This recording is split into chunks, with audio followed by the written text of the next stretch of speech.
What does this visit signify about China's relationship with the African continent? I'm joined by Abdullahi Boru Halakhe. He's a security and policy analyst specializing in the Horn of Africa. Welcome, sir. My first question to you is, we know that Wang Yi continued the Chinese diplomatic tradition by going to an African nation first in the new year. Why do you think Africa is such a priority in China's diplomacy? I think it's a fusion of the Chinese interest and the African interest. Right now, for most of African countries over the last few years, there's been a fair degree of consolidation of democratic gains. But now for a lot of African countries, they are looking now to develop and take some of their, economic development to the next plane. That therefore requires construction of roads, railways, hydropower, and large-scale infrastructure projects. For Chinese, therefore, because of the significant presence of natural resources that it requires for its industrial development, then Africa becomes a very obvious partner to work with.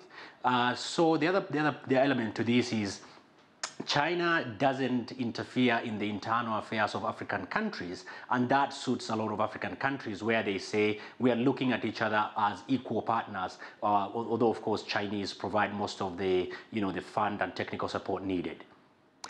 So Wang Yi during his trip discussed the China-Africa Cooperation Summit to be held in Beijing this year.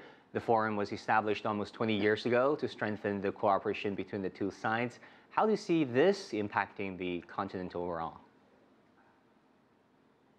It is. Just to give you an example, for instance, just comparing the United States, who's been a traditional partner with most of the African countries, they have got 52, United States has got 48 embassies spread across Africa, but China has 52 of them.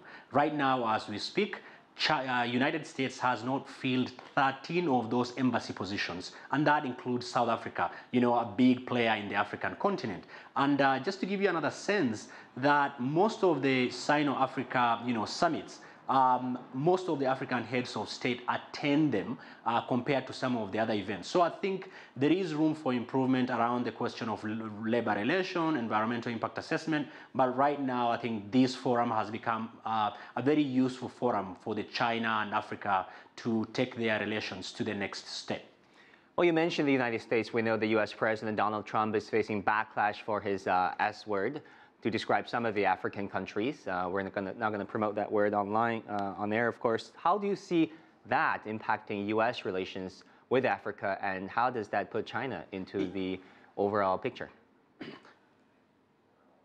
I mean, that feeds into already existing, narrative and the sense that, under President Trump, Africa is not a priority. But it is a priority in a different sense. If you look at the number of military bases that the United States are operating, some of them forward-moving bases, some of them, very small, drone centers, it just looks the United States under Trump still, hankers back to the olden days of where, Africa is seen as a problem to be solved. So there is conflict, there is terrorism, there is violent extremism, but China is looking at that as an opportunity. This latest statement from the president, which has received, an overall across the board condemnation from, African leaders and Africans themselves, both online and offline, just feeds into that already existing sense that for the United States, Africa is a problem to be solved rather than an opportunity for an engagement.